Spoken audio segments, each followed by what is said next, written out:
And welcome back to Great Scott Marcus, episode 29. I'm Scott and that one's Mark here on Ramble Entertainment, where we wrap up all of our topics, our small rambles, and our large topic for the end of the week. This week with robotic automation. Mark, we have talked about this quite a bit, about robots, about AI, our thoughts on it. I think I've mostly gotten you on my side with, like, AI still a long way off and people really don't need to be that afraid of it. At least not us, maybe our children.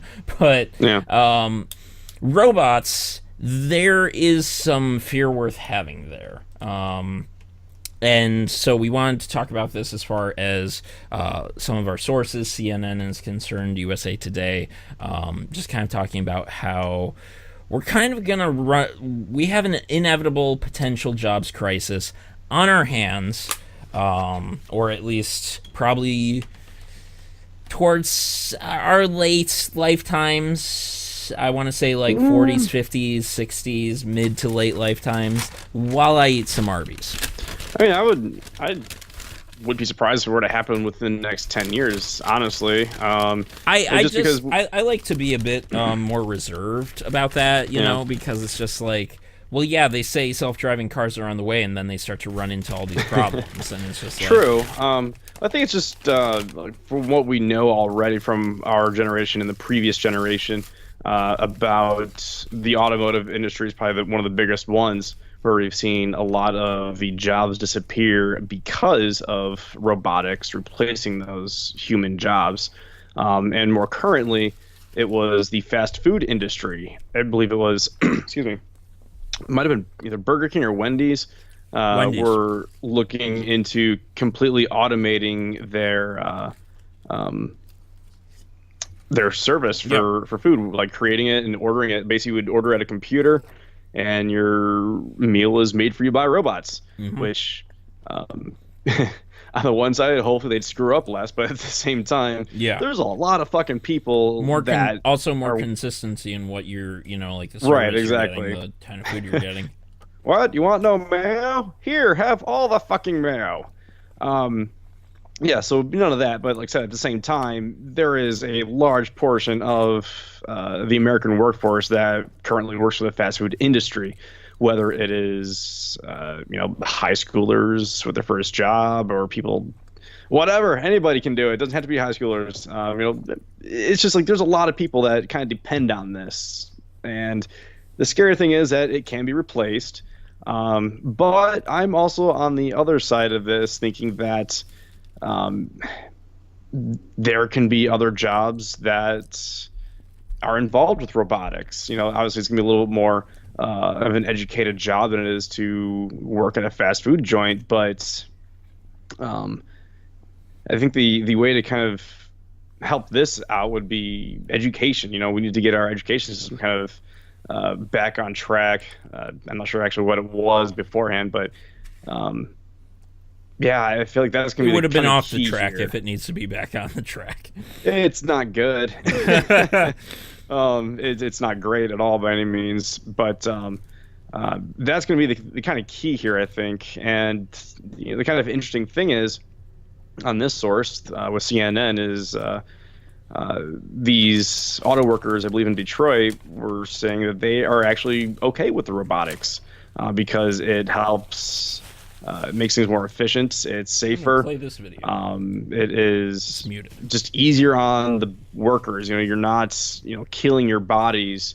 You're not breathing just doing in manual labor all the fumes. time. You're not. Exactly. Yeah, you're not. Excuse me. It's not such a harsh work environment, especially as things become more automated. Right. I'm kind of just on the fence about it. Like, I feel like it's gonna happen, but at the same time, it's not like it's gonna replace every single job. There will be new jobs. It just won't be as much of that same workforce available. Meh. It's kind of like, so like Cuban also commented on this, commenting about things that like Trump is doing, where he's just like, it's trying to save jobs. What's this? Who cares? I hate USA Today's website, FYI. I fucking hate looking at it. It's not that great. They need an update. They need a hardcore update.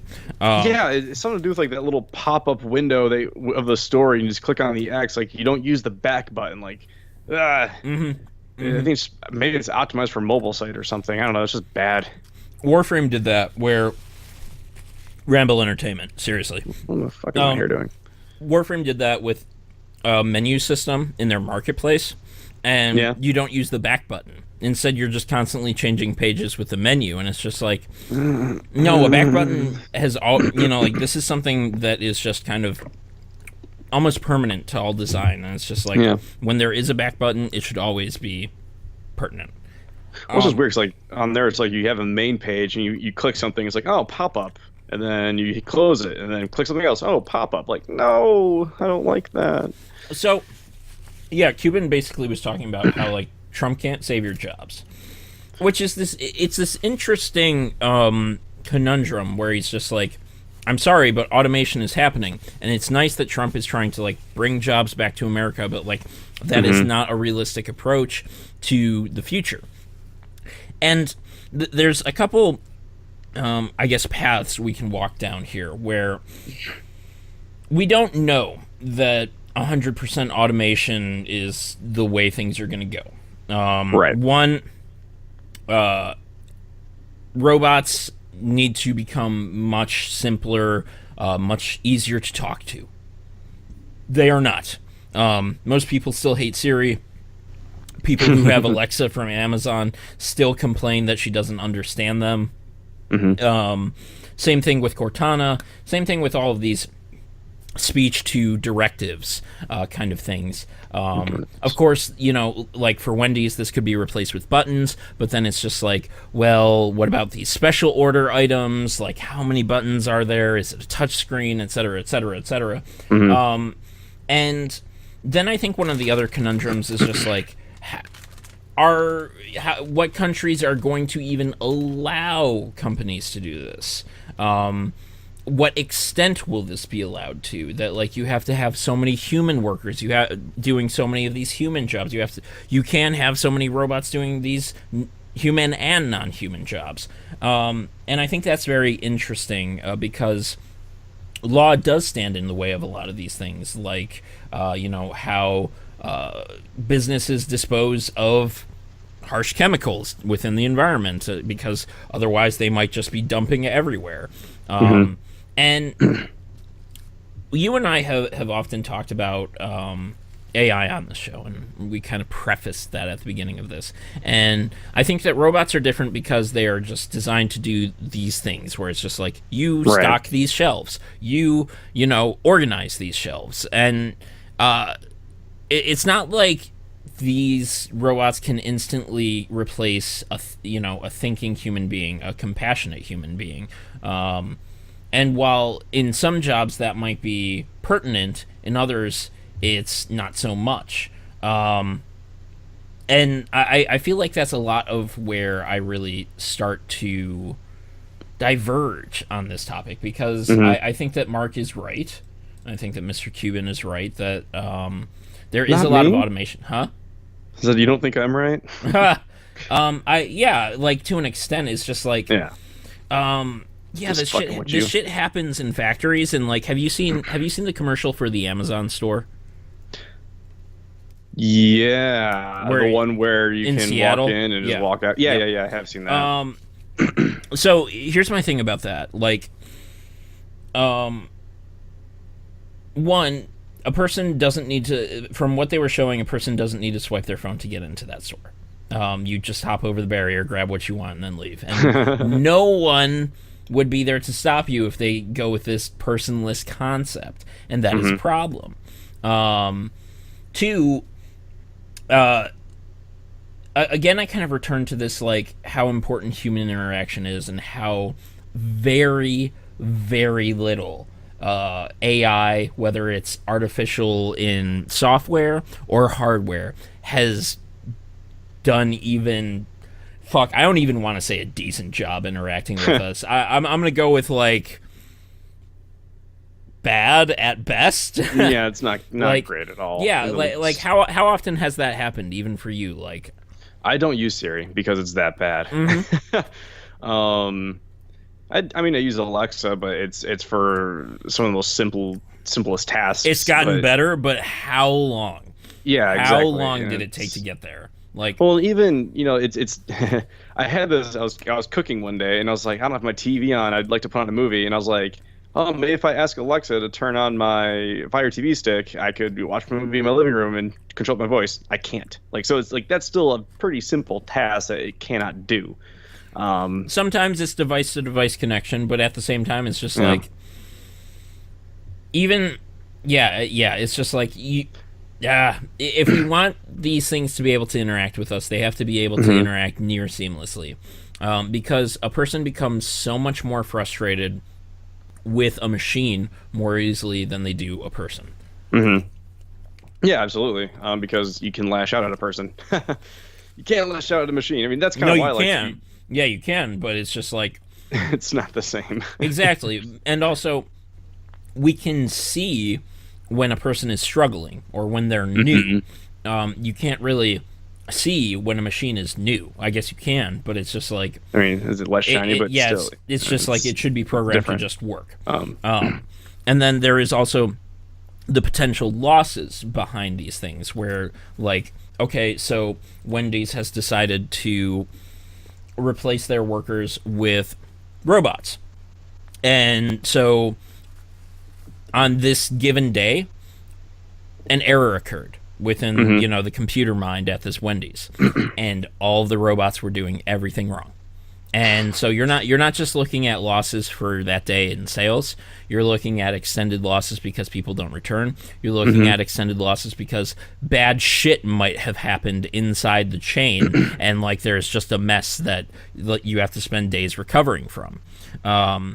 Well, it's not even, it's more expansive than just a store-by-store basis. I've got a friend of mine. He works from home, but he does like kind of IT stuff for a clothing company, like basically retail. Okay, and so he monitors all the POS sales for like a region. Yep. And it more often it's not just one thing at one store. Like if something goes wrong, it's affected that whole region. So it's like if you're going to do robotics for fast food where, within 10 square miles in certain areas, you might have 5 restaurants, like, and that's pretty small, like sample size. You're probably going to go by regions and stuff. Like you have, that's a lot of loss. That's what I'm trying to get to. If something fucks up, like there's no turning back in a quick way. I do want to touch on something they mentioned actually initially was perfect. I can keep eating. Yeah, exactly. That's why I figured I'd step in and let you enjoy the Arby's. Not sponsored by It's Arby's. actually really good. Yeah, we're not sponsored by by Arby's for this topic. You Or mentioned this is. Can you go back to the Mark Cuban thing real quick? Thank you. How this is not the direction of the future, what Trump's doing by like saving jobs, bringing back jobs. That is not how we should. We go really about this need with to the be future. creating new And- jobs, and Right, that's and- kind of the other path I want to go down. Like, Yeah. what This is will freeing up all these workers create as far as jobs are concerned? Not to cut you off. The issue is, and I don't want to make this political, but it's going to get slightly political here, is that there is a non-progressive party that is stuck in the 20th century that is loving oil and loving coal and going through like the pipeline and vowing to get back at these coal jobs. And it's just like eventually those will I think it was GM who, for like the 90s, throughout all the 90s and maybe the early 2000s, and maybe I have those dates wrong, and maybe I have the company wrong, but there was an American automotive company who spent a lot of time and money buying up these battery-powered car companies and just shuttering them. Yeah, I'm not sure who that was, but it does sound familiar. And if you know what it is, tell us in the comments. and and that stymied progress. And yet here we are. We're still progressing towards this path, no matter what. Like, it could not be stopped, because now we're educated on how oil is not the way, and right, like those jobs are like still are kind of temporary, I do want to be fair to the Republican Party. Like, it's not all of them. There are plenty of Republicans who actually recognize that, like, this isn't the way. There are plenty of Republicans who recognize climate change. Spoiler alert, I'm a registered Republican. No Who shit. knew? I didn't know that. I know. Wouldn't have thought it, though, right? No, yeah, it's not to blame. Like, I'm not going to say every Republican is against, progress in terms of energy efficiency and whatever. But, I think you're right. Like, or Mark Cuban is right, too, in the sense that, like, this is not, like, what Trump's been doing is not the way to advance businesses and save some of these jobs, because some of these jobs that are being saved are not, forever. It's not new, like what you just said. They need to be new jobs with new technologies. Since we are also on the topic, a lot of these jobs that Trump is quote unquote saving actually aren't even from Trump. Like, they were just planning on moving like different factories around anyways and creating jobs here and there anyway. And yeah, so like as far as all of that goes, I guess that in my mind, and maybe it was an ignorant notion back in college, but I guess I still carry part of that notion with me, where and maybe it kind of sucks because service industry is not that enjoyable, but at the very least, it seems like for a long time, your first world countries are moving more towards service and more towards information as a outlet for jobs, as opposed to this, like factory working and like these different blue collar stuff, textile is slowly, like all that's getting automated, but and maybe eventually service is automated too. But I think that's the furthest one off. I don't even think we see that in our lifetime. I know that technology is moving fast. I recognize that, even for someone who's just like, AI is still a long way off, and that's exactly the reason I don't think we see service industry replacement in our lifetime. Obviously, we see that at like like cash registers and shit. But how often do people really, want to talk to someone at a cash register anymore? Instead, we find these people in the aisles for Target, Walmart, Kmart, if it's still around. And, we ask them about products. We ask them, for information. I think that particular parts of those jobs can be replaced by robots, where it's just like, I need information on this product. Here's all of the information on the product. Right. But then, at the same time, you see shit like that, where that becomes problematic at like GameStop. GameStop, within the past few weeks, since you probably don't know, has been basically revealed to be the scumbags they are. Basically showing. I've heard that before. Huh? Well, I have heard that before. Well, basically they send out like documents and notices to employees about the Circle of Life program, where they are supposed to lie to customers to tell them that they do not have new games, to try and promote the selling of used games, and to try and promote. And they have to basically reach these quotas of promoting like used games, promoting the pre-sale of games, and they basically are literally condoning lying to customers for this program. And you can read more about that on Kotaku, any of your gaming websites. You can check that out, being talked about through the guys at Kinda Funny, etc., etc. And what that can, the reason in which I bring that up is because companies will start doing this. They go to Walmart, the Walmart Equate brand. Guess what? There will probably be more information on it than like the the standard brand. The let's go with Tyson. Them and their chicken and all their other products. Like the Equate brand or whatever the fuck is equivalent to Tyson. They will try to upsell you with more information, and that is, in some sense of the word, anti-human, Whereas if you walked up to a human person and they were just like, hey, have you tried the, generic store brand compared to the Tyson brand? And they'd be like, well, yeah, it's not that bad, but really if you're looking for, the better quality as far as like a frozen chicken product goes, Tyson does a really good job. And that might be all that needs to be said. And maybe that person goes home and they try both and they're just like, they're wrong, but, like teach their own. Whereas a robot that is basically directly on the company itself. So that is incredibly interesting too. Yeah. That's a good point indeed. Yeah, this is kind of like what we're going to, in my mind, what we're going to start to see with this is kind of like the Turing test, or the one with the driverless cars conundrum that we were talking about one time, where the cars swerve to, are they going to swerve to hit the woman with the baby, or are they going to kill the driver? And apparently some brands are determining that they're going to kill the driver, and I think that's going to harm the company either way they decide. Yeah, but we should just not talk about it. No. Unfortunately, these things do need to be talked about because there will be court cases around such things, and I think that we're going to see similar philosophical problems cropping up with this. When do you automate? When do you not automate?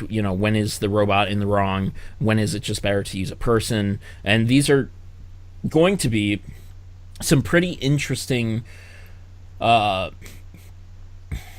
do I want to call these? Kind of thinkist conundrums. These kind of that we will need to kind of put these incredibly intelligent minds who understand the process of philosophy and logic and reasoning, where philosophy isn't my philosophy on life is. No, people who actually understand, like, we have to dive deep into theory where there are no facts, where, we have to exercise basically the scientific method in a way that does not yield right or wrong results. And that is scary. I hate to say, though, I think it's going to come down to just computers deciding that. They're going to plug in numbers and figure out what the best possible solution is. I mean, when it comes down to it, I think it's going to be that simple to say, okay, and money, say this person costs this much. What if this machine screws up this much? Will it cost as much as this person cost us? Yeah, but yes or no? There we're not really talking about morals. We're talking about business ethics and financials, right. Really. I'm raising these questions for things like, well, this robot told, basically they have, so let's go back to the example I was using. This person is allergic to peanut butter, and the robot was instructed, let's call it an info terminal instead of a person, was told to display all of this information for the generic store brand product, and did not display all of the information for the normal product, the name brand product. And the name brand product had nuts in it, but it didn't list that information. And so you start to get into these conundrums where it's just like, and that's an accident. But what if, there's just negligence, and it was it was a robot or an AI programming another robot to go into a store to benefit the company, and it's just where is that moral line that that company, that Walmart, that Target cannot cross? Because they always want to push that. They do. There had to be some sort of because they want to sell shit. But yeah.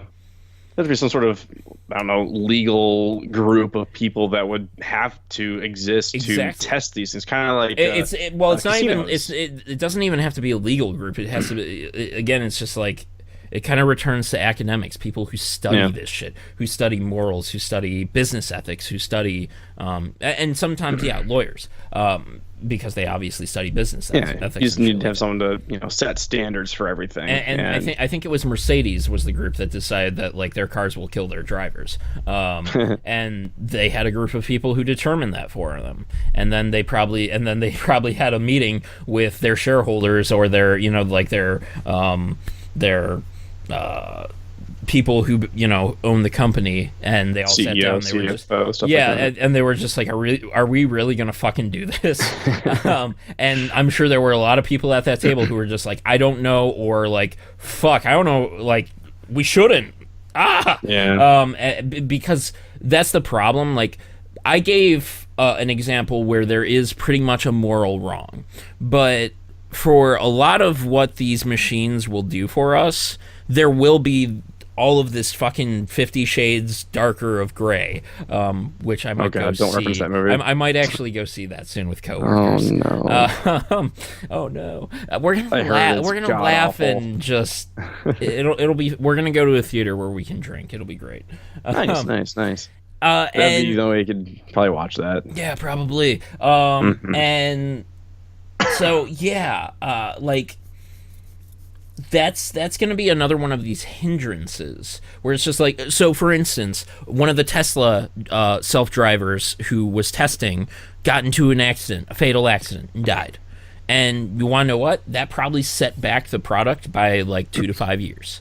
And that is just another one of these conundrums where it's just like, well, he was being negligent, but is that okay? Like, do we have to write new laws for negligence while a car is driving itself upon the driver? Like, is that something that even holds up in court? Like, it kind of does, because I think a lot of labels on everything nowadays is due to negligence. Like, the reason why there's a label saying "Don't stick your hand in a moving washer" is because somebody was an asshole. But is that negligence on the driver or on the company? That's what they got their teams for. I mean, I think for every Tesla, I don't want to say every Tesla that I've Tesla automated drive thing. God, my words aren't working right now. No, there will be warnings of negligence, but the thing, no matter what, is we are going to see these court cases in court. Like, this is shit we do get to see in our lifetime, where like, this is a special set of circumstances that no one at Tesla thought about, and it caused an accident, and now someone's got to pay. Who is it? And it's just like, we don't have the answer because we don't know the circumstances. But when they happen, there's going to be a lot of people who are like, fuck. It's kind of like updating the iPhone or updating any phone. It's just like, there are so many iterations of so many different things. It's just like, you cannot, it's almost becoming impossible to prepare for everything. And I think that is, again, one of these things that stymies progress of technology. Well, I think when it comes to the subject of the self-driving vehicles, and talking about negligence of the driver, I think what we're gonna be seeing next is sort of an invasion of privacy. Because there's gonna have to be, I say, cameras or sensors or something in the car. I don't know. Is that people are doing? I'm almost wondering if that's what it's going to come to. Is that crossing the line? Like, I don't know, man. I mean, it's like we give up our privacy just to do a lot of shit anyway. So it's but we do push back on some particular things. Yeah, we do. And one of the ones that should have been pushed back on right now. One of the ones that should have been pushed back on a while ago is the TSA. I'll be curious to see if or when that day comes. But like, yeah, just automate that. There you go. but like so. Oh damn. So like, when you look at like Chicago is one of the most like kind of secure or monitored cities in the world, where like thousands of cameras that are interlinked and watching like every street corner. But yet the violence is absurd. Exactly. So it's just like we basically are looking at a proving grounds for where like giving up your privacy does not give safety. So like these things are not as easy as a lot of people, who would potentially just like to sit here and just talk about them and, seem like they might come to these decent conclusions. And sometimes we do. Sometimes we even do that, where it's just like, that seems like a decent conclusion. But here, I think the conclusion is that it's almost impossible to come to conclusions on this. Maybe, like, obviously, I think we're both on board for, like, automation is going to happen, and it's unfortunate, but, like, the outcomes of it are not as obvious as they seem. Right. Yeah, I think that sums it up for me.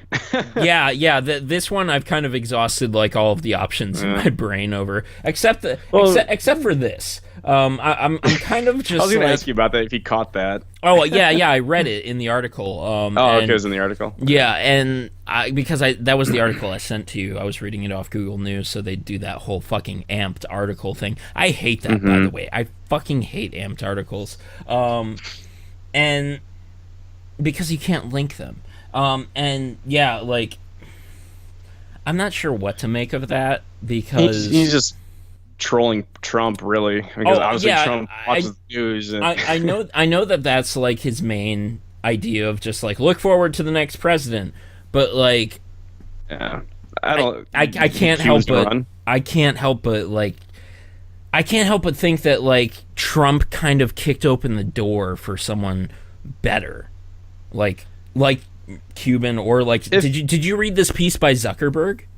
No. Zuckerberg did this huge piece on like his plans for improving the world and linking the world through Facebook and how it's improving people, and like we have seen a lot of bad shit out of Facebook, but like this is exactly what we've kind of been talking about in this episode of Great Scott Marcus, where like it was incredibly academic and it was tough to read at points where it was just like yes, okay, but like for all of Mark Zuckerberg's flaws, for all of Facebook's flaws, like that guy, that kid has a head on his goddamn shoulders, and I will be interested to watch what the future brings for him. Same thing with Mr. Cuban. Yeah, I've always looked up to Cuban. I always thought I've always aligned with his thoughts. You know, he retired at like 36. He did. He sold his company, retired, and then started buying more companies. Awesome. Yeah, like that. He's a smart man. But as we have seen, some business savvy smart men also say some dumb shit, and apparently some of that dumb shit is actually what they think. Yeah. I think it was Cuban that might have posted this or someone. You send me this or? I sent you the USA Today article. Okay, yeah. The one with this image in it, yeah. Yeah. And I sent the CNN one. Okay, yes, okay. I couldn't remember which one was which. I was thinking about, there it is. Who did I send the tweet to? Yeah. Yeah, that'll be interesting. I had something I was going to say. Oh, yeah. I think Mark Zuckerberg's secret is that he wears the same fucking thing every day. So I think I'm going to, minimize my wardrobe. He does, man. Like, his closet is like 5 of the same color shirt, 4 of the same color pants, like the same shoes. Like, keeps it simple. Like, because that's one decision he doesn't have to make. Yeah, eliminate that shit from your life. Like that's something I've done where it's just like, all right, some pretty plain ass shit that I can wear multiple days, since a lot of the time over the past 4 years I was just sitting here trying not to be in pain, and so simplicity, it can be a lot better. I wouldn't be surprised if give me like another 2 more years, and if my closet is just full of like plain white shirts, like it might happen. I in my final year at college, I actually went a lot more minimalist, where I had a black shirt, a white shirt, and a gray shirt, and then sometimes I would put some sport coats over them, but like, and that was enough to actually look fancy and like have a really nice pair of jeans with one of the plain t-shirts, or just wear the plain t-shirt out with a pair of shorts, and it was just like that was it. And that was actually even kind of like subconscious, where it was just like I didn't even realize I did this until like a few years back. But yeah, such simplistic things, but such smart moves, where you're eliminating kind of these own small personal plights or dramas out of your life to move forward with the shit that matters. Yeah. So, Mark, I think that wraps about up. Yeah. It's been a decent episode. It was a bit leery at times about it, but turned out really nice, I think. Yeah, we ended up unpacking a lot of decent stuff. And now I got to get the Milo and Planets segment ready, so oh well. Yeah, look forward to some Great Scott Marcus content this week, or technically last week, since this will post the week after. And you guys have a good one out there. If you like what we had to do here, do the thing. And as we always say, Internet, do good things. See you next time.